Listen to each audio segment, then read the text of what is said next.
विधानसभा चुनाव को लेकर कांग्रेस की ओर से जारी 5वीं लिस्ट के बाद जोधपुर में बगावत का दौर शुरू हो गया है। सूरसागर विधानसभा सीट से कांग्रेस प्रत्याशी की घोषणा के बाद नगर में जबरदस्त विरोध शुरू हो गया है। इसी को लेकर सीएम गहलोत के हमशक्ल और करीबी कहे जाने वाले जोधपुर के पूर्व महापौर रामेश्वर दाधीच ने प्रेस कॉन्फ्रेंस की। इस दौरान उन्होंने जानकारी देते हुए कहा कि वह इस बार सूरसागर विधानसभा सीट से निर्दलीय चुनाव लड़ेंगे। साथ ही उन्होंने कहा कि गहलोत से उनकी कोई नाराजगी नहीं है, लेकिन कांग्रेस ने अनुभवी वरिष्ठ कार्यकर्ताओं को टिकट नहीं देने के बजाय जिनके पास अनुभव नहीं है उनको टिकट दिया है, जिसको लेकर कार्यकर्ताओं में नाराजगी है। इसी के चलते दाधीच ने निर्दलीय चुनाव लड़ने की घोषणा की है। शहर में जहां एक तरफ गुलाबी सर्दी ने दस्तक दी है, वहीं दूसरी तरफ कांग्रेस द्वारा जारी कल रात की सूची ने राजनीतिक हलकों में जबरदस्त उबाल और गर्माहट ला दी है। सूरसागर सीट से पूर्व महापौर रामेश्वर दाधीच, जो कांग्रेस की यहाँ पे जड़ वटवृक्ष कहे जाते हैं, उन्होंने बगावती तेवर अपना लिए। मेरे साथ बात करने के लिए सीधे दाधीच साहब, मैं कट टू शॉर्ट सीधा सवाल पूछूंगा। चुनावी राजनीति में उतरने का पक्का मन बना लिया है? कांग्रेस पार्टी डैमेज कंट्रोल के तगड़े प्रयास करेगी? गहलोत साहब का आला कमान का आप पे भारी प्रेशर आएगा और कहीं नैतिकता के नाम पे आप पुनः बैकस्टेपिंग नहीं कर रहे? मैं आपके लोकप्रिय चैनल के माध्यम से ये कह देता हूँ, मैं हर हाल में चुनाव लड़ूंगा। दुनिया इधर उधर हो जाए, मैं चुनाव लड़ूंगा। अशोक गहलोत साहब कल ये नॉमिनेशन भर रहे हैं, कल आपका भी नॉमिनेशन है। आप इतिहास अपने आप को दोहरा रहा है। आज से पहले जब भी नॉमिनेशन भरने के लिए गहलोत साहब पधारे हैं, आपने बागडोर संभाली है। कल कालचक्र कुछ और इंगित करेगा। एक तरफ जहां आप अपना नॉमिनेशन फाइल करेंगे, वहीं दूसरी तरफ गहलोत साहब अपना नॉमिनेशन फाइल करेंगे। किस तरह की पीड़ा आज आपको मन में हो रही होगी कि जिस कांग्रेस को आपने अपने खून से सींचा, उस कांग्रेस पार्टी ने आपको ये सिला दिया? ये दुख की बात है, पर अल्टीमेटली होता वही है जो वही जो राम रचिता था।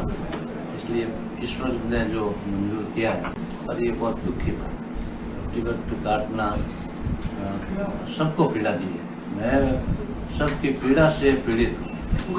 तो ये कार्यकर्ताओं और जनता की जो पीड़ा है ना, उसके कारण से मुझे तो पहले भी नहीं दिया तो मैं इतना कोई पीड़ित नहीं हुआ। मेरा वही होता, पर बहुत ही तकलीफ हुई है, सबको तकलीफ हुई है। ऐसा नहीं करना चाहिए। कांग्रेस ने जहां एक तरफ राहुल गांधी डायनेस्टिक पॉलिटिक्स, वंशवाद की राजनीति के खिलाफ है, अशोक गहलोत साहब पायलट साहब पे प्रहार करके कहते हैं कि जिसकी रगड़ाई नहीं हुई उसे आगे नहीं लेना चाहिए, लेकिन जिस कैंडिडेट को टिकट दिया गया है उनके सम्माननीय पिताजी रिसेंटली आरपीएससी के मेंबर अपॉइंट हुए हैं, और एक ऐसे नौजवान को टिकट दिया गया जिसने राजनीति की पाठशाला में पैर भी नहीं रखा है। क्या लगता है, वंशवाद की राजनीति को राहुल गांधी को सबको अशोक गहलोत धक्का बता रहे हैं? जनता इतनी बोधू नहीं है, जनता बहुत समझती है। मैं मेरे सदन में कहता था मैं कि नेताओं के 2 आंख होती है, जनता के 4 होती है। नेताओं को आगे दिखता है, जनता को आगे और पीछे भी दिखता है। जनता सब समझती है क्या कर रहे हो। वंशवाद की बातें करना और प्रैक्टिकल में कुछ करना, क्या कर रहे हो, क्यों कर रहे हो? लास्ट और अंतिम सवाल मेरा, जनमानस और जन भावनाएं, जिस तरह से आपने अभी दावा किया प्रेस कॉन्फ्रेंस में कि मेरे साथ जन भावनाएं पूरे जोधपुर और मारवाड़ संभाग की है, क्या आपका ये नॉमिनेशन मारवाड़ संभाग के राजनीतिक समीकरणों में जबरदस्त बदलाव लाएगा, जबरदस्त उसमें ड्रामेटिक चेंज आएगा क्या? जो मैं देख रहा हूँ जिस तरह की भावनाएं जुड़ी हुई है, तो भावनाएं जुड़ी हुई है, तो ये मेरे इस निर्णय से निश्चित तौर पर सब जगह असर तो आना ही होता है। रामेश्वर दाधीच साहब ने ये दावा किया है कि मैं जबरदस्त चुनाव लड़ूंगा, जन भावनाएं मेरे साथ है, और उनका ये नॉमिनेशन मारवाड़ की राजनीति में जबरदस्त उथल पुथल मचाएगा। आप देख रहे हैं शुभ 24 रफ्तार मीडिया, मैं अनिल पारिक, जोधपुर से। कद्दावर और लोकप्रिय नेता भंवर सिंह पलाड़ा ने भाजपा की ओर से टिकट नहीं मिलने पर राष्ट्रीय जनशौर्य पार्टी से अजमेर की 8 सीटों पर प्रत्याशी उतारने की घोषणा की। पलाड़ा ने मीडिया से बातचीत करते हुए नसीराबाद से तो वहीं शिवराज सिंह पलाड़ा ने मसूदा सीट से चुनाव लड़ने का ऐलान किया। पलाड़ा ने भाजपा पर नाराजगी जाहिर करते हुए कहा कि मैं 40 वर्षों से संघ का अनुशासित स्वयंसेवक हूं और भाजपा का सच्चा सिपाही रहा हूं, लेकिन राजस्थान भाजपा में 1-2 भ्रष्ट और स्वार्थी नेताओं ने भाजपा को गांव ढाणी तक गुटबाजी में बांट दिया है और मनमानी से टिकट वितरण किया है। टिकट वितरण में पार्टी के निष्ठावान नेताओं को तवज्जो नहीं दी गई है, जिससे भाजपा को राजस्थान में भारी नुकसान उठाना पड़ेगा। साथ ही उन्होंने कहा कि पार्टी कोई भी हो, मेरा उद्देश्य है जनता की सेवा है, इसलिए मैंने राष्ट्रीय जनशौर्य पार्टी का गठन किया है। हमारी निर्दलीय उतरने में कोई भावना नहीं थी। हम शुरू से, मैं आज 35 साल से भारतीय जनता पार्टी से जुड़ा हुआ हूँ। मेरी आत्मा भारतीय जनता पार्टी में जुड़ी हुई थी, परंतु जिस प्रकार से भारतीय जनता पार्टी के कुछ नेताओं ने मतलब अपने स्वार्थ के आगे भारतीय जनता पार्टी का नुकसान करने का काम किया है। जब मैं एक स्वयंसेवक के रूप में, मैंने एक सेवक के रूप में मैंने यहाँ अजमेर ज़िले की जनता का 20 साल से लगातार मैं सेवा कर रहा हूँ और हमने एमएलए का चुनाव भी 3 बार लड़ा है। भारतीय जनता पार्टी से एमएलए रहे हैं, जिला प्रमुख रहे हैं और हमने सेवा करने का काम किया है। उसके बावजूद भी आज भारतीय जनता पार्टी के कुछ स्वार्थी नेताओं ने हमारा जो भारतीय जनता पार्टी से जो शिवराज सिंह पलाड़ा का जो लगभग तय था टिकट, सर्वे में भी नाम था, उसके बावजूद शिवराज सिंह पलाड़ा का इन्होंने टिकट काट दिया। और साथ में एक 2 स्वार्थी नेता है, एक हमारे समाज के भी नेता है और एक हमारे संगठन के महामंत्री है, जिन्होंने इन्होंने प्रण ले रखा है कि मैं वो संगठन महामंत्री जिस दिन से आए इस राजस्थान में हर गांव ढाणी तक उन्होंने गुटबाजी में इस भारतीय जनता पार्टी को बांट दिया। ऐसे हमारे आदरणीय चंद्रशेखर जी, जिन्होंने मतलब यहाँ पे आने के बाद में जगह जगह गुटबाजी में बांट दिया, पार्टी को तोड़ने का काम किया है, पार्टी को जोड़ने का काम नहीं किया है। जिनका मतलब यूपी से लाके यहाँ दलाल बैठा रखे हैं, जो लोग टिकट उनके नज़दीकी उनकी चमचागिरी करते हैं, उनको वो टिकट देते हैं। इसके अलावा उनके बारे में लोग आज पूरी राजस्थान की जनता जानती है कि उनका क्या नेचर है, क्या चरित्र है, क्या उनका रहन सहन है, क्या है उनका काम है। एक हम जिस संगठन के जुड़े हैं, मैं भी उसका स्वयं सेवक हूँ, जिसका वो संगठन महामंत्री बन के आए हैं। मैं भी एक उनसे पहले से मैं उस आरएसएस में हूँ। जब वो नहीं आए होंगे, मैं आज 35 या 40 साल से मैं इस आरएसएस का एक स्वयं सेवक हूँ और जब वो नहीं आएंगे उससे पहले भी मैं स्वयं सेवक था। लेकिन आज वो जिस प्रकार से आरएसएस का उनमें एक भी गुण नहीं है चंद्रशेखर जी में, केवल मात्र वो यहाँ की राजस्थान की जनता का शोषण करने के लिए आए, यहाँ के हमारे संघ को बदनाम करने के लिए इस राजस्थान में आए कि यहाँ से राजस्थान में यहाँ बदनाम हो, अपनी दुकान चलाने के लिए आए। वो कोई संगठन संगठित करने के लिए नहीं है, संगठन को बढ़ाने के लिए नहीं है, भारतीय जनता पार्टी को बढ़ाने के लिए नहीं है, भारतीय जनता पार्टी का नुकसान करने के लिए आए हैं। तो मैं तो मोदी जी से, अमित शाह जी से निवेदन करना चाहता हूँ, आदरणीय मोहन भागवत जी से भी निवेदन करना चाहता हूँ और BL संतोष जी से भी निवेदन करना चाहता हूँ कि जो जिस संगठन का नाम लेके आप संगठन महामंत्री भेजा है, उसमें कहीं भी आरएसएस के गुण नहीं है, उसमें कहीं भी संगठन के गुण नहीं है। वो केवल मात्र यहाँ माल खाने के लिए आया है, यहाँ भ्रष्टाचार करने के लिए है। उसके जो रंग ढंग है, उसके चाल चलन है, वो पूरी राजस्थान की जनता जानती है। ऐसे व्यक्ति को यहाँ से राजस्थान से तुरंत प्रभाव से, ऐसे इस चंद्रशेखर को यहाँ से राजस्थान से, यहाँ से संघ के कार्य से मुक्त करना चाहिए। क्योंकि संघ एक बहुत बड़ा ऐसा संगठन है जिसकी मैं मान सम्मान करता हूँ, करता रहूँगा, जिससे मैं जुड़ा हुआ हूँ। मैं संघ का स्वयं सेवक हूँ, आगे भी मैं उसका स्वयं सेवक रहूँगा, क्योंकि मेरा उसमें आत्मा जुड़ी हुई है। लेकिन मैं मोहन भागवत जी से निवेदन करना चाहता हूँ कि ये अपने संघ को बदनाम कर रहा है, इसलिए इस चंद्रशेखर को इस राजस्थान से हटा दो। क्योंकि ये जो अभिषेक को जिसको टिकट दिया इसने, केवल मात्र इसकी चमचागिरी, उसको वहाँ गाँव में नहीं जानते, उसको अजमेर मसूदा की एक जनता नहीं जानती उसको। उसने चुनाव लड़ा है अभी 2000, मेरे को कहते हैं बागी, आपने जिला प्रमुख बागी लड़ लिए। अरे मैं तो फिर भी बीजेपी का काम किया है। मैं तो आज भी मुझे कई पार्टियों ने बुलाने का कोशिश की, लेकिन मैं कई पार्टी में नहीं गया। मैंने स्वाभिमान से समझौता नहीं किया, मैंने कहीं भी झुकने का प्रयास नहीं किया। जिस पार्टी में रहा, मैंने कहा उससे जुड़ा रहूँगा। लेकिन आज जिस प्रकार से हमारे साथ उन्होंने धोखा किया है दो नेताओं ने, उन 2 नेताओं की वजह से आज इस अजमेर ज़िले को, पूरे अजमेर ज़िले में मैं कह सकता हूँ आटू विधानसभा में आज बहुत बड़ा नुकसान होगा, अजमेर संभाग में बहुत बड़ा नुकसान होगा।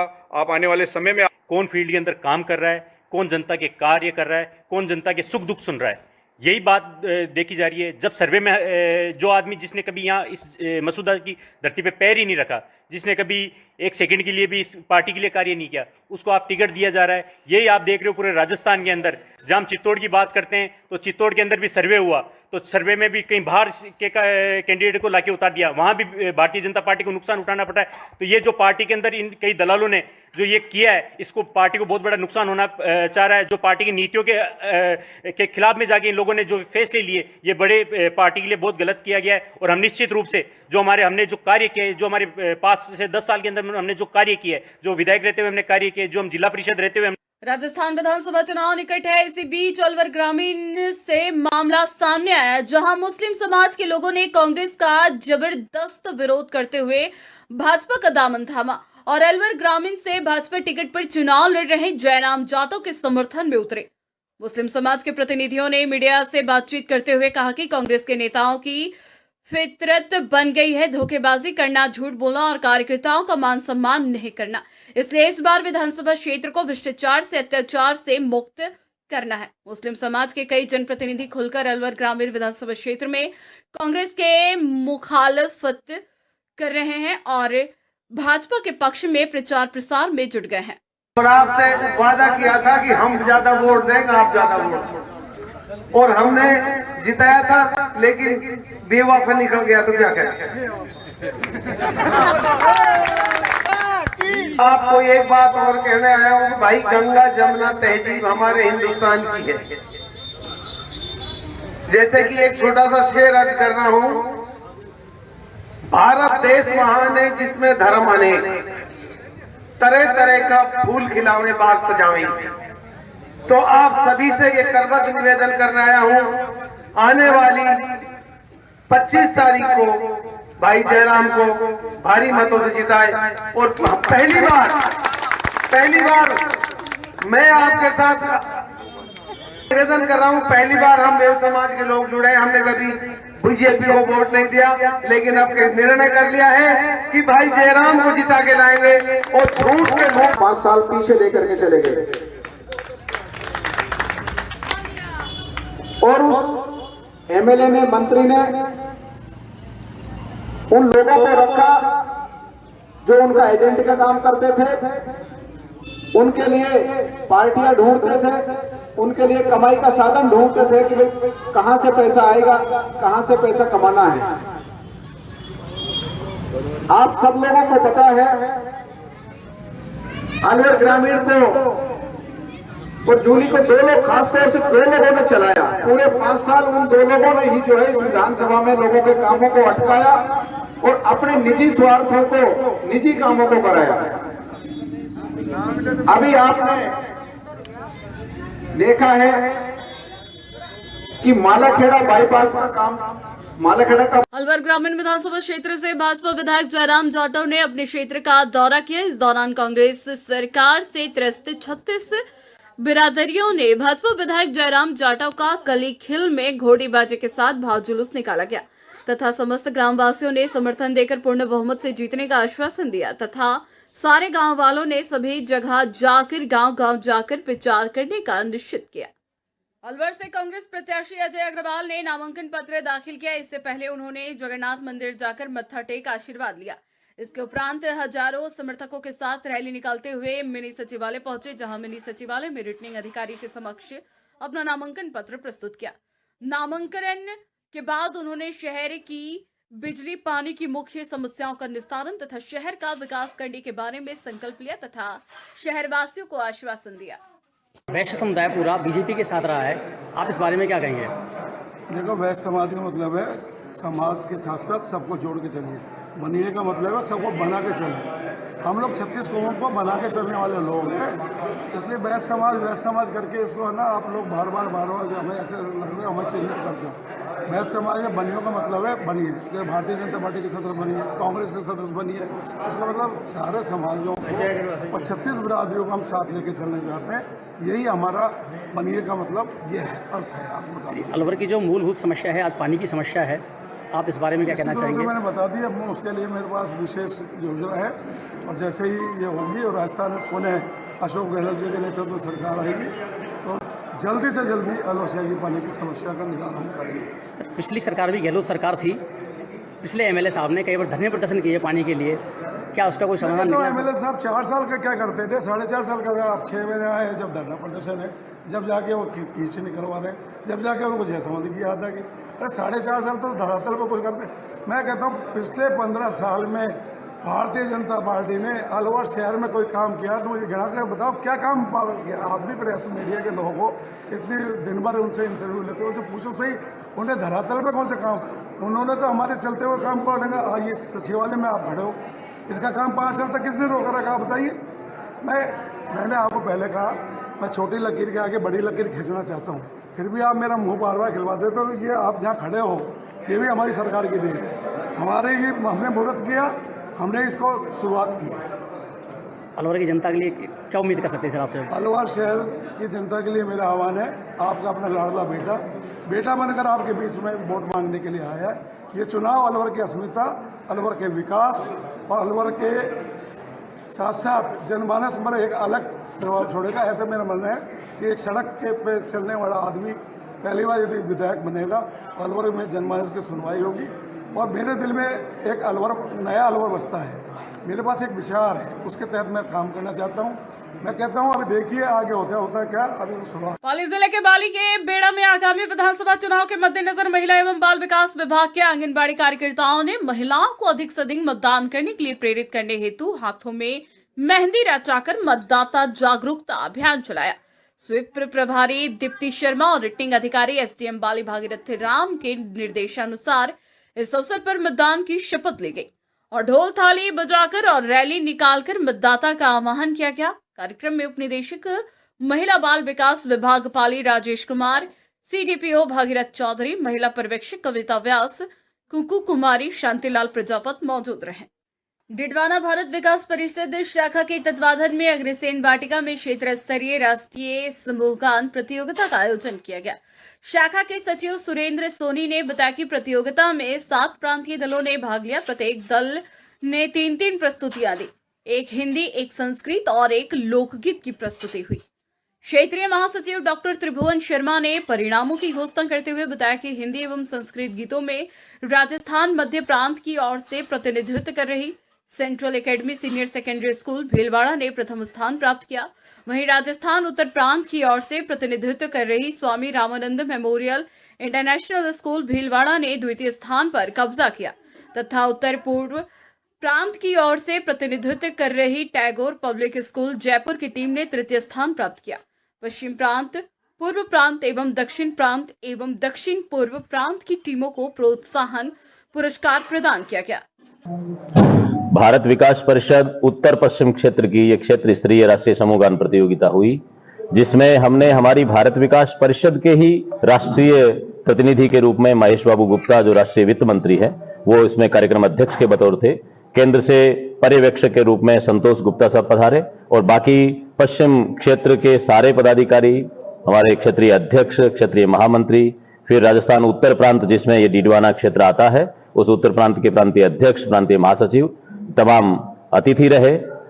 ये भारत विकास परिषद इस प्रतियोगिता का आयोजन विद्यार्थियों में भारतीयता के संस्कार डालने के उद्देश्य से करती है और जब यहां से जीत करके जो क्षेत्रीय स्तर पर आज विजेता दल है वो केंद्र स्तर पर जहां प्रतिनिधित्व करेगा, जिसकी बात अभी त्रिभुवन भाई साहब ने की, वो इतना भव्य आयोजन होता है जिसमें पूर्व आयोजन की बात करें तो उसमें राष्ट्रपति वीवी गिरी ने, ज्ञानी जेल सिंह जी ने, रामनाथ कोविंद साहब ने, इनके मुख्य आतिथ्य में वो आयोजन होते हैं। तो हमारे गांव का बच्चा इस माध्यम से उस स्तर तक पहुंच पाता है जहां पर पहुंचने के लिए लोगों को बहुत ट्रेनिंग की आवश्यकता होती है। इस निमित्त आज की ये प्रतियोगिता संपन्न हुई और हमने ये कोशिश की है कि हमारे विद्यार्थी और क्या क्या कार्यक्रम आयोजित हुए। राष्ट्रीय समूह गान प्रतियोगिता एक हमारे राष्ट्रीय स्तर तक जाने की प्रतियोगिता है। इसमें सबसे पहली प्रतियोगिता शाखा स्तर पे होती है। जो ब्रांच स्तर पे जो टीम जीतती है वो फिर प्रांत में जाती है। प्रांत से जो टीम जीतती है वो आज रीजन में आई है। राजस्थान के अंदर 7 रीजन है, तो इन 7 जो रीजन है उनकी जो प्रतिभागी टीमें थी, जीती हुई टीमें थी, वो आज यहाँ उपस्थित थी और अब इनमें से जो टीमें जीती है वो टीमें केंद्रीय स्तर पर जाएगी, वहाँ जहाँ पूरे देश के सभी प्रांतों से टीमें आएगी, सभी स्टेट से, और उनके बीच में कंपटीशन होगा, तब इसका समागम होगा। तो इसमें करीब 5 से 7 लाख बच्चे पूरे देश भर में इस प्रतियोगिता के माध्यम से हमारे टच में आते हैं और उनके अंदर हम देशभक्ति का और देश के प्रति समर्पण का भाव जगाने का प्रयत्न करते हैं। ये गीत हमारे चयनित गीत हैं जो राष्ट्रगीति का एक पुस्तक है उसके अंदर दिए गए हैं। वो सभी राष्ट्रभक्ति के गीतों में से कोई प्रतियोगिता होती है। पहले केवल हिंदी की समूहगान प्रतियोगिता की जाती थी, पर बाद में हमें लगा कि संस्कृत हमारी मातृभाषा है और वस्तुतः ये विश्व में केवल एकमात्र संपूर्ण भाषा है, इसलिए हमने संस्कृत को इसमें शामिल किया। हिंदी और संस्कृत की प्रतियोगिता की। फिर धीरे धीरे जो बदलती जीवन शैली के साथ और बदलते वातावरण के साथ, टीवी के आगमन के साथ हमारा खुद का जो लोक धन है, या यूं कह लें कि हमारे संस्कार है, हमारी संस्कृति है, उसका हमें विलोपन होता दिखाई दिया। तो हमने लोकगीत प्रतियोगिता भी इसके अंदर शामिल की। तो आज हिंदी की, संस्कृत की और लोकगीत प्रतियोगिता यहाँ पे आयोजित की गई। विजेताओं को इनाम दिया गया और जो प्रथम टीम है हिंदी और संस्कृत को मिला करके, वो राष्ट्रीय स्तर पर 4 और 5 जनवरी को आगरा। दौसा में नेशनल हाईवे 21 पर हरिद्वार से उदयपुर जा रही बस अनियंत्रित होकर रेलवे ट्रैक पर जा गिरी। इस हादसे में 4 लोगों की मौके पर मौत हो गई, वहीं 29 लोग गंभीर रूप से घायल हो गए। सूचना मिलने पर पहुंची पुलिस ने एम्बुलेंस की सहायता से सभी घायलों को जयपुर के सवाई मानसिंह अस्पताल में भर्ती करवाया और हादसे के कारणों का पता लगाने में जुटी। जैसलमेर जिले के पोखरण कस्बे में एक कब्रिस्तान की बाउंड्री वॉल के पास एक बमनुमा वस्तु मिलने से अफरा तफरी मच गई। जैसे ही बम मिलने की सूचना पुलिस को दी गई तो एक टीम तुरंत मौके पर पहुंच गई और लोगों को वहां से दूर हटा दिया। इसके साथ ही पुलिस टीम ने मौके पर सुरक्षा के प्रबंध किए और उच्च अधिकारियों को जानकारी दी।